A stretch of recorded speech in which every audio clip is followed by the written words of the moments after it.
तो अब हम स्टार्ट करते हैं क्वेश्चन को सॉल्व करना इंटीग्रेशन के बेसिस पे, ठीक है। मगर अभी जो हम लोग इंटीग्रेशन करेंगे वो इनडेफिनिट होगा, डेफिनिट नहीं होगा, ठीक है। तो इनमें से मैं कोई दो सॉल्व करूंगा और आप किन्हीं और दो जो रिमेनिंग रहेंगे उसको आप सॉल्व करेंगे, ठीक है। तो मैं दोनों टफ ले लेता हूँ क्योंकि ये तो आपको डायरेक्ट फॉर्मूले में मिल जाएगा, ये दोनों मैं यूज करता हूँ, ठीक है। इन दोनों को मैं सॉल्व कर दूंगा, ये दोनों आपके होमवर्क रहेंगे, ठीक है। तो हम पहले फंक्शन मान लेंगे क्या है, ये एक फंक्शन है, ठीक है। अब हमें इसका इंटीग्रेशन करना है, तो जब हम इंटीग्रेशन करेंगे तो ये लिखेंगे fx क्या है हमारा और साथ में क्या है dx।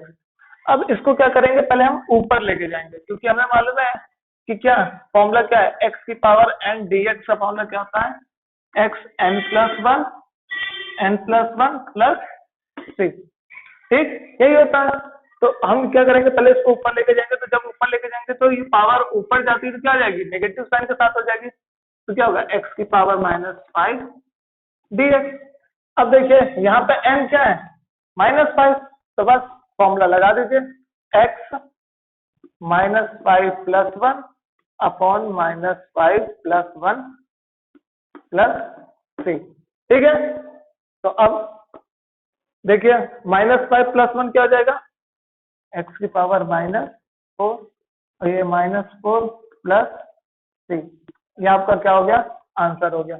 यहाँ पे देखिए कि ये x की पावर -1 है, पर जब हम इंटीग्रेशन करते हैं तो इसका एक फॉर्म है, लॉग के फॉर्म में आएगा। क्या फॉर्म में आएगा, लॉग का, ये डायरेक्ट फॉर्मूला है, मैंने बताया हुआ है, ठीक है। तो x की पावर अगर नीचे है और उसकी पावर अगर 1 है तो हम उसे लॉग फॉर्म में लिख के, अगर 2 3 होगी तो ऐसे सॉल्व करेंगे, मगर अगर 1 है तो क्या होगा, लॉग फॉर्म यूज करेंगे, ठीक है। क्योंकि मैंने बताया हुआ है एक फॉर्मूला 1/x dx क्या होता है, log mod x वो कॉमन सेंस क्या होता है कि x पॉजिटिव जाएगा, तो ये फॉर्मूला है। तो इंटीग्रेशन इसका निकालेंगे तो ये फॉर्म बनेगा डायरेक्ट, ठीक। ये भी आपका लगभग सॉल्व कर दिया, मैं इसकी बात करता हूँ, ठीक है, डी सेक्शन की, ये डी क्वेश्चन की, ये वाला तो हो गया होगा, ठीक है। आज अब समझ में आया होगा आपको। अब हम स्टार्ट करते हैं डी वाला, ठीक है। डी वाला क्या है,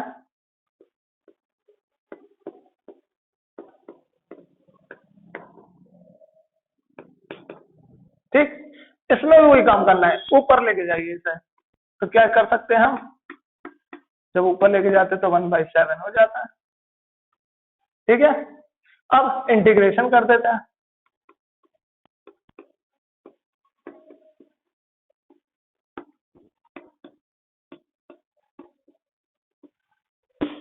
फॉर्मूला हमें मालूम है, रख देंगे, n की वैल्यू क्या देगी -1/7, तो क्या होगा -1/7 + 1 -1/7 + 1 + 3, ये जरूर लिख दीजिएगा नहीं तो नंबर गए आपके, ठीक। तो एलसीएम लेंगे तो क्या हो जाएगा आपका, x 6/7 अपॉन 6/7 + 3, और सिंप्लीफाई करना चाहे तो यहाँ पे आप देख सकते हैं आंसर क्या हो जाएगा 7।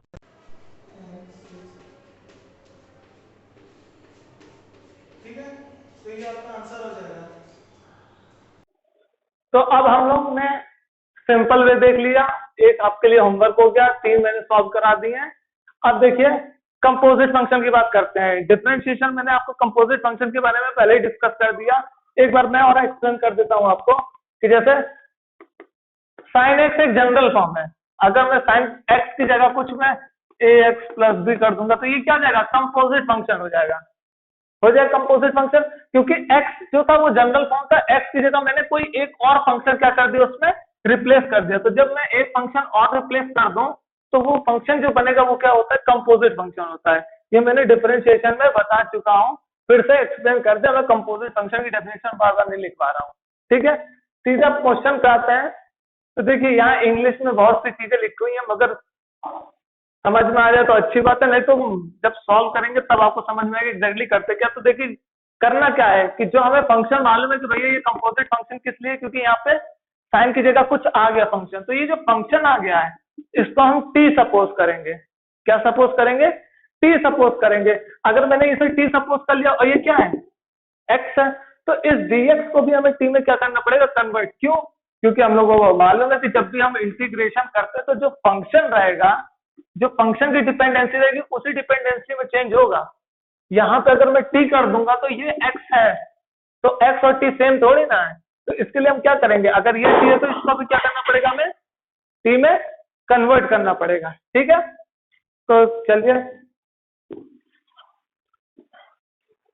स्टार्ट करते हैं। इसको मैं, ये दोनों तो टफ क्वेश्चन है, दो और ये तीन अलग अलग वैरायटी है, इसलिए मैं अलग अलग वैरायटी कर दी, और ये दोनों आपके लिए सिंपल है, आप इजिली कर सकते हैं। ठीक है, पहले मैं इस वैरायटी को सिलेक्ट करता हूँ, फिर इसके बारे में बताऊंगा। ठीक है, तो ये कंपोजिट फंक्शन दिख रहा है हमें, यहाँ देखिए, यहाँ पे भी कंपोजिट फंक्शन क्या है, क्योंकि हम log x लिखते हैं, मगर यहाँ पे क्या है, log sin x, mean function एक x को चेंज करके हमने एक फंक्शन और डाल देते हैं, ये कंपोजिट फंक्शन हो गया। ठीक है, वो थोड़ा कुछ अलग कॉन्सेप्ट है, वो मैं बताऊंगा आपको। तो पहला क्वेश्चन हम सॉल्व करते हैं।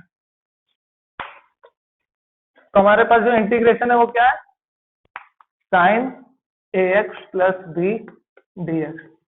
तो वही चीज यहाँ लिखी है। तो जो ये फंक्शन है, जो हमें मालूम है कि कंपोजिट फंक्शन है, इसको हम t मानेंगे। ठीक, और t को एज्यूम करेंगे तो हमें dx को भी t में कन्वर्ट करना पड़ेगा। अब कैसे कन्वर्ट करेंगे, ये तरीका एक बार देख लीजिए आप। क्योंकि हमने पहले मान लिया कि भैया ये क्या है, कंपोजिट फंक्शन, क्योंकि हम लोग जनरल क्या होता है, sin x होता है, और यहाँ पे क्या है, ax प्लस b, तो x की जगह एक नया फंक्शन आ गया, तो ये हमें क्या बोलते हैं, इसे कंपोजिट फंक्शन बोलते हैं। तो हम इसको क्या करेंगे, लेट कर लेंगे, t z कुछ भी मान सकते, तो हम क्या करेंगे, इन्हें लेट कर लेंगे। लेट करके ax प्लस b किसके बराबर है, t के बराबर है। ठीक, अब t के बराबर है, इधर की साइड वेरिएबल क्या है, x है, इधर तो t है, मगर इधर वेरिएबल क्या है, x। तो हम क्या करेंगे कि x के रिस्पेक्ट में इसको डिफरेंशिएट पहले करेंगे। ठीक है, अब ये मत बोलिएगा कि सर इंटीग्रेशन में डिफरेंशिएशन का क्या काम है। ठीक, क्योंकि हमें कन्वर्ट करना है dx को dt में, क्योंकि अगर मैं इसको t माना तो इसको भी t में कन्वर्ट करना पड़ेगा। ठीक है, तो differentiate with respect to x, तो आपको डिफरेंशिएशन में बताया गया है ax प्लस b। ठीक, अब हम जब इसको डिफरेंशिएट करेंगे तो हमें मालूम है कि a कांस्टेंट है, बाहर आ जाएगा dx, फिर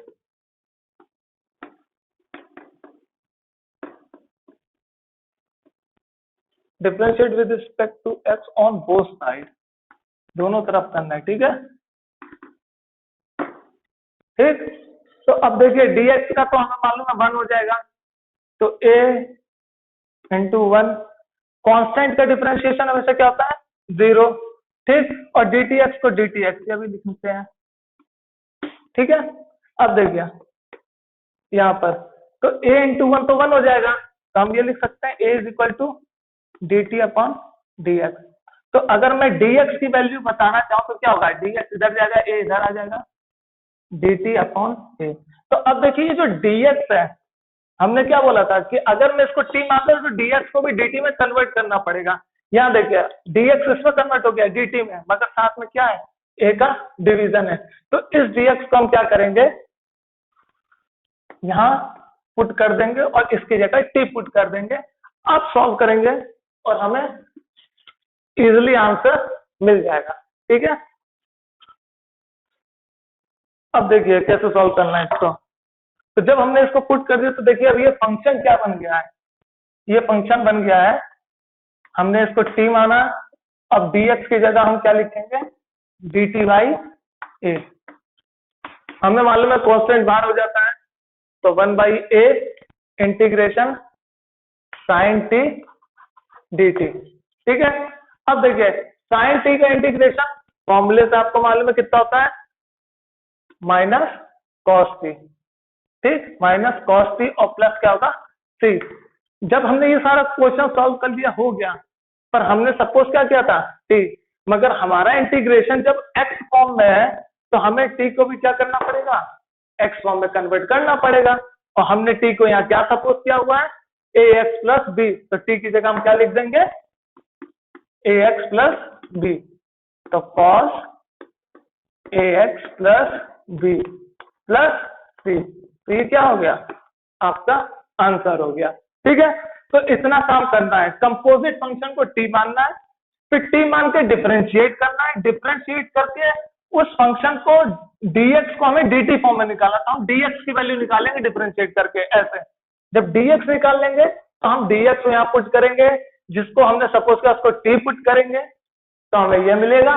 फिर इसका हम जैसे इंटीग्रेशन सॉल्व करते हैं वो करेंगे, उसके बाद हमें टी फॉर्म में आंसर मिलेगा, और जो टी लास्ट में होगा उसको रिप्लेस कर देंगे जो हमने यहाँ पे सपोज किया था। तो यही मेथड करना है आपको कंपोजिट फंक्शन में, ठीक है, क्लियर हुआ। तो ये सारे मेथड हैं जो आपको करने हैं। तो हमेशा पहले हम सपोज करेंगे कि कंपोजिट फंक्शन क्या लेना है, और ये चीज आएगा जब आप प्रैक्टिस करोगे, ठीक है। अब मैं कितने भी क्वेश्चन बता दूं, हजारों क्वेश्चन बता दूं, मगर जब तक प्रैक्टिस नहीं करोगे तब तक आप क्लियर नहीं समझ पाओगे कि किसको क्या फंक्शन लेना है, ठीक है। तो अब मैं अगला क्वेश्चन पे आता हूं।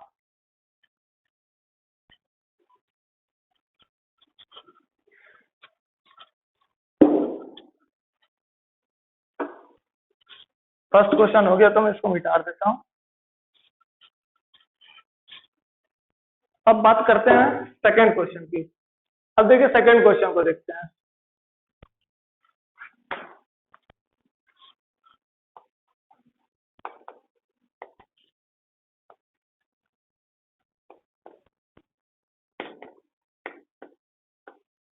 कभी कभार ऐसे फंक्शन मिलेंगे कि पहले उन्हें सॉल्व करके इजी मेथड में या इजी फॉर्म में लाना पड़ेगा, रिड्यूस करना पड़ेगा, उसके बाद इंटीग्रेशन लगाएंगे। वो वाला क्वेश्चन ये है, ठीक है। तो वो भी मैं बता दूंगा, और बाकी ये सब में क्या करना है, इसको आप मान लीजिएगा टी, सॉल्व करिएगा बढ़िया से। यहाँ पे क्या करिएगा, इसको टी मान लीजिएगा तो ये सॉल्व हो जाएगा। अगर इसको टी मानोगे तो, इसको मानोगे तो कॉस, हाँ इसको मानोगे तो ये टी बन जाएगा, इसको टी मानोगे तो भी सॉल्व हो जाएगा, और इसको टी मानोगे तो भी सॉल्व हो जाएगा। ये दोनों से हो जाएगा, ठीक है। तो ये दोनों को इसलिए आपको होमवर्क दे दिया, ठीक है, क्योंकि इन्हीं बेसिस पे है। तो सेकंड वाला देखिए ये। अब देखिए इसमें कंपोजिट फंक्शन क्या है, कॉट एक्स जनरल फॉर्म में, ठीक है। लॉग एक्स लिखते हैं ना हमेशा, मगर यहाँ क्या लिखा, लॉग साइन एक्स। इसका मतलब क्या हुआ कि इसका ये क्या है, कंपोजिट फंक्शन है। क्या है, कंपोजिट फंक्शन है। अब देखिए इसी को मैथमेटिक्स में क्लास 12 में बोलते हैं सब्स्टिट्यूशन मेथड। क्या बोलते हैं, सब्स्टिट्यूशन मेथड। तो हम ऐसी फंक्शन को हम टी मानेंगे जिसका डिफरेंशिएट करने पे ऊपर वाली पैटर्न मिल जाए, तो हम कहेंगे कि भैया हमारा सब्स्टिट्यूशन सही है और हम इजिली उसको सॉल्व कर सकते हैं। देखिए कॉट का करेंगे तो हमें मालूम है कि कॉट का क्या आता है फॉर्मूला, ठीक है। तो कॉट का क्या होता है फॉर्मूला,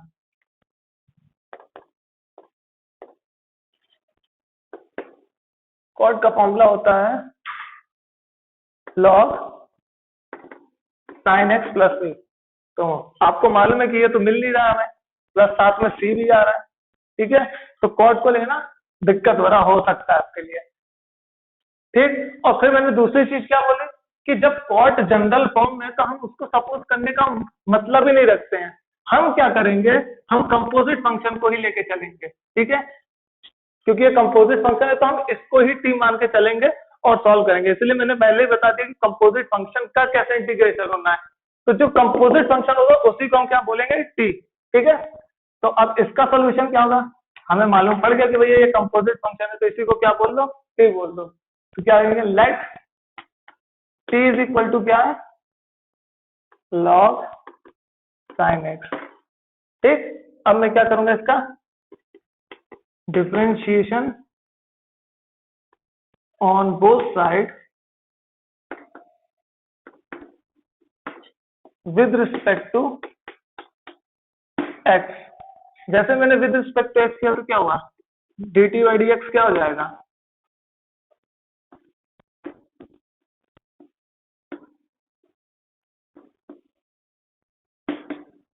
अब ध्यान दीजिएगा, यहाँ पे मैं कुछ करने जा रहा हूं। मैंने बताया था कंपोजिट फंक्शन होता है, तो ये फंक्शन क्या है, एक्स साइन एक्स, पर यहाँ पे क्या है एक्स, तो हम नहीं कर सकते। तो हम क्या करेंगे, यहाँ पे साइन एक्स लिख देंगे। कैसे, यहाँ पे लिख देंगे sine x log sign x, और फिर साथ में मल्टीप्लाई कर देंगे डी साइन एक्स। तो यहाँ पे भी मैं डी साइन एक्स से क्या कर दूं, मल्टीप्लाई करके यहाँ कर दूं डी एक्स, ठीक है। अब देखिए ये साइन एक्स है, साइन एक्स का हमें मालूम है कि लॉग का क्या होता है, 1/sin x। अगर ये चीजें नहीं समझ में आ रही है तो आप प्रीवियस वीडियो जरूर देखिए डिफरेंशिएशन का, स्पेशली सेकंड वीडियो, उसमें मैंने पैरामेट्रिक फंक्शन, कंपोजिट फंक्शन को सॉल्व करना सब बताया हुआ है, ठीक है। और डेरिवेटिव साइन एक्स का क्या होता है, कॉस एक्स। तो देखिए क्या हो गया, cos x plus upon sorry cos x upon sine x, और cos x upon sine x क्या होता है, कॉट एक्स। क्या होता है, कॉट एक्स। और यहाँ क्या है, D T by D x. हमें क्या निकालना है, डी एक्स की वैल्यू चाहिए, ठीक। हमें क्या चाहिए, डी एक्स की वैल्यू चाहिए। तो डी एक्स की वैल्यू क्या लिख सकते हैं हम, डी एक्स की वैल्यू क्या लिख सकते हैं, d t upon cot x लिख सकते हैं कि नहीं। अगर लिख सकते हैं तो देखिए यहां पर क्या होगा, कॉट एक्स अपॉन, इसको मैंने क्या बोला है, टी, टी, और dx की जगह हम क्या पुट कर देंगे, dt upon cos x, sorry cot x। ठीक है, cot x कैंसिल आउट हो गया। अब जब ये कैंसिल आउट हो गया तो हमारे पास क्या बचा, 1 अपॉन टी डी टी। अब मैंने बताया था कि जब भी न्यूमरेटर में पावर 1 होगी तो क्या होगा, लॉग आ जाएगा, natural log mod t plus c. ठीक, अब एक और चीज वाली थी, टी फॉर्म में नहीं लाना है, हमने सी जो सपोज किया उसकी वैल्यू रख देंगे। तो क्या होगा, लॉग साइन एक्स, ठीक, और प्लस सी। ठीक है, ये आपका क्या हो गया, आंसर हो गया। ठीक,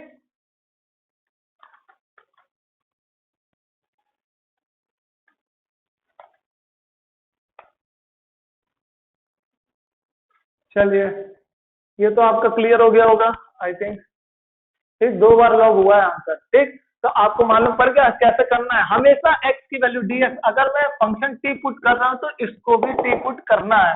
और यहाँ पे देखिए मैंने cot x किस लिए नहीं हटाया, लगाया cot x में, x को मैंने t के फॉर्म में क्यों नहीं लिखा, मालूम है, क्योंकि हमें मालूम है कि cot x नीचे आएगा जो कि कैंसिल आउट हो जाएगा, इसलिए मैंने cot x को x ही फॉर्म में रखा है।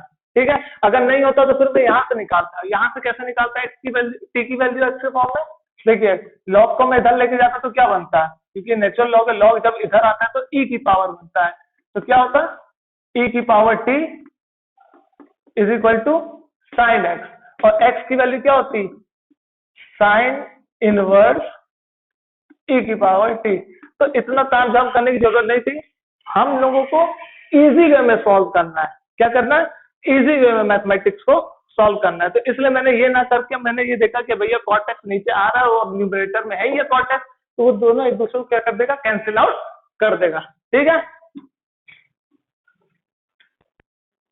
तो ऐसे अगर क्वेश्चन आपको मिल रहे हैं, आप 12th में खूब प्रैक्टिस आपको मिलेगी, मैथ्स में खूब प्रैक्टिस मिलेगी, मगर इस समय फिजिक्स में इतने टफ क्वेश्चन आते नहीं है, मगर मैं सॉल्व करा दे रहा हूँ। मैं भी कभी कोई केस फंस गया तो आपको आना चाहिए, ठीक है। नहीं तो यहाँ पे सिंपल सिंपल केसेस होते हैं और थोड़ा बहुत पैरामेट्रिक इक्वेशन के कुछ चीजें होती हैं, उसको हमें सॉल्व करना रहता है। ठीक, अब बात आती है कि हमारा जो है 5th क्वेश्चन, ये थोड़ा देखिएगा, इसमें थोड़ा लॉजिक है। ठीक, और इंटीग्रेशन की एक और बहुत बढ़िया खासियत है, ये कितने भी अगर हम कई मेथड लगाएंगे तो हर मेथड पे अलग अलग आंसर दे सकता है। ठीक, मगर वो जो फंक्शन होगा वो कन्वर्ज सारे फंक्शन एक ही पॉइंट पर करेंगे, ये इसकी बहुत अच्छी खूबी है। ठीक है, ये इसकी बहुत अच्छी खूबी है। तो आंसर डिफर कर सकते हैं, ये नहीं बोल रहा हूं, मगर पैटर्न गलत किया होगा आपने, सॉल्व गलत किया होगा तो भैया आंसर तो गलत होगा। ठीक, तो अब लास्ट क्वेश्चन है 5th वाला मैं करता हूँ, और मैंने इन दोनों के आपको हिंट दे दिए हैं कि इसमें टी मारना है या तो इन दोनों से किसी एक को टी मानिएगा और सॉल्व करिएगा। ठीक है, उसमें देखिए क्या करना है, ये क्या है,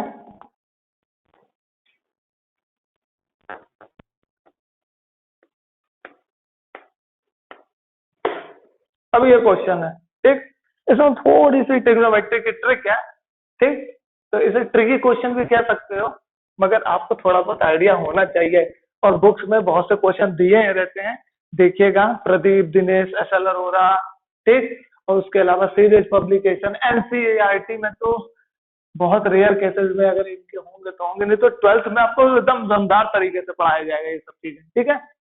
क्योंकि उसमें बहुत से पार्शियल फ्रैक्शन वैक्शन सब सब करना रहता है उसमें, ठीक है। डिवीजन मेथड से सब सॉल्व करते हैं, इंटीग्रेशन। हमें बस केवल उतना यूज करना है जितना फिजिक्स में हमें जरूरत है, क्योंकि physics is a study of physical law, ठीक। मैथमेटिक्स में क्या कि हम कोई भी फंक्शन बना सकते हैं जो फिजिक्स में वैलिड नहीं है, फिजिक्स में वैलिड नहीं मगर मैथ्स में वैलिड है। फिजिक्स में हम वही फंक्शन उठाते हैं जो हमारी थ्योरी को एक्सप्लेन कर सके, ठीक है। तो इतने टफ में भी जाने की जरूरत नहीं है, मगर हाँ आगे चल के बहुत कुछ होता है, बीटा गामा फंक्शन होता है, साथ में इंटीग्रल इक्वेशन, डिफरेंशियल इक्वेशन, एक फ्रेडहोम इक्वेशन, बहुत सी चीजें हैं, ठीक। तो देखिए अब इसमें क्या ट्रिक लगा सकते हैं। देखिए कंपोजिट फंक्शन एक भी नहीं है, पहले नोटिस करने वाली बात है। तो टी किसको माने, तो अब यहाँ पे टी मानने का तो कोई सवाल ही नहीं पैदा होता, किसी को भी टी मानिए नहीं सॉल्व होगा, आप करके देख लेना एक बार, ठीक। इसके लिए एक छोटी सी ट्रिक है, और वो छोटी सी ट्रिक क्या है कि जो वन है इसको हम क्या लिख सकते हैं, हमें मालूम है sine square theta plus cos square theta क्या होता है, इज इक्वल टू 1। तो 1 की जगह अगर मैं इसको पुट कर दूं तो क्या होगा, क्योंकि एक्स का फंक्शन है तो यहाँ पे क्या होगा, साइन स्क्वायर एक्स। देख लिया है कि क्या होता है, sign square x plus cos square x क्या होता है, 1 के बराबर होता है, ठीक है, 1 के बराबर होता है। हमें मालूम है कि जो डेरिवेटिव वो एक्स के रिस्पेक्ट में, इसलिए हम साइन थीटा कॉस थीटा वैसे लिख रहे हैं, मगर इसमें क्या लिखेंगे, साइन एक्स कॉस एक्स। तो 1 की जगह हम क्या लिख सकते हैं, इसको पुट कर सकते हैं। तो sine square x plus cos square x upon sine x cos x dx, ठीक। अब इसको अलग अलग करते हैं, जो कि हम लोग 4th 5th 6th 7th में सब यही काम करते हैं। प्लस है तो इसको अपॉन इसका और इसका अलग अलग बाई पार्ट कर लेते हैं, डीएक्स अपॉन, फिर इंटीग्रेशन क्या हो जाएगा, cos square x sine x cos x dx. देखिए साइन से स्क्वायर कट जाएगा और कॉस से ये हो जाएगा, तो देखिए क्या बचा है यहाँ पर, कॉस अपॉन एक साइन बचा है यहाँ पर, तो साइन अपॉन कॉस क्या होता है, tan x, क्या होता है, tan x dx। अब देखिए यहाँ पे कॉस अपॉन साइन बचा जिसे हम क्या बोलते हैं, cot x dx, ठीक। अब देखिए यहाँ पे इंटीग्रेशन से कांस्टेंट निकलेगा, यहाँ पे भी एक इंटीग्रेशन से कांस्टेंट निकलेगा। अगर मैं इसको c1 प्लस c2 बोलता हूँ तो ये भी कोई एक कांस्टेंट होगा जिसको मैं कैपिटल C बोल दूंगा, ठीक है। तो मैं चलिए लिखवा ही देता हूँ आपको, ठीक। तो इसका जो फॉर्मूला होता है हमें मालूम है क्या होता है, sec x, ठीक। और कॉट का फॉर्मूला क्या होता है, पर साथ में क्या होगा, एक कांस्टेंट लगेगा, इंटीग्रेशन सॉल्व कर रहे हैं, फिर साथ में क्या आएगा, कॉट के साथ क्या आएगा, log sin x plus c2। देखिए c1 c2 कांस्टेंट है तो इसको मैंने एक कांस्टेंट मान लिया कैपिटल C, तो ठीक है। तो क्वेश्चन क्या हो जाएगा, minus log upon sec x plus log e sine x plus capital C मान लिया, ठीक है। और ये हमारा क्या हो गया, आंसर हो गया। तो देखिए यहाँ ट्रिक क्या थी कि 1 को मैंने किसमें कन्वर्ट कर दिया, इसमें, ठीक है। अब कहोगे सर ये कैसे हुआ, तो जितनी आप प्रैक्टिस करोगे उतने आपको नए नए तरीके मालूम पड़ते रहेंगे, फॉर्म मालूम पड़ते रहेंगे, बाकी सारी चीजें जो हैं, बाकी जितनी भी सारी चीजें हैं वो तो हमें कहाँ मालूम पड़ेगी, जब हम लोग 12th में जाएंगे, ठीक है। यहाँ पे फिजिक्स में थोड़ा सा इसका एप्लीकेशन है, तो इसलिए मुझे ये सब चीजें पढ़ानी पड़ रही है, ठीक है। तो इतने लंबे लंबे हेक्टिक टाइप के जो क्वेश्चंस है ऐसे नहीं होते हैं फिजिक्स में, स्पेशली आपके लेवल पे जो हमें डेरिवेशन कराने या न्यूमेरिकल लगाने हैं, ठीक है। मगर आए तो आप टैकल कर सके, इसलिए ये सब चीजें बता रहा हूँ, ठीक है। और जहां पे भी अगर ये कोई भी चीज आती है जहां पे थोड़ा हेक्टिक इंटीग्रेशन होगा तो वो तो मैं सॉल्व कराऊंगा ही कराऊंगा, ठीक है। और ये जो 2 क्वेश्चन है ये आपके होमवर्क हैं, ठीक है, और मैंने हिंट भी दे दी है, ठीक। अगर हिंट ना भी देता तो आपको सॉल्व करना नहीं चाहिए, मगर मैं हिंट दे दिया जिससे आपको कुछ आइडिया मिले कि कैसे हम लोग कंपोजिट फंक्शन को सॉल्व करते हैं, ठीक है। और आपके साइड की बुक, जो साइड बुक होती है एनसीईआरटी में तो एक्चुअल में नहीं मिलेगा, मगर साइड की बुक्स में पहला ही चैप्टर है, ठीक है, मैथमेटिकल फिजिक्स, ठीक। तो उस मैथमेटिकल फिजिक्स में आप ये सब चीजें होंगी, तो उसे एक बार देखिएगा और क्वेश्चन सॉल्व करने की कोशिश करिएगा। नहीं होता है तो आप मेरे से डाउट सेशन में आप पूछ सकते हैं, मैं क्लियर कर दूंगा डाउट, ठीक है। ओके।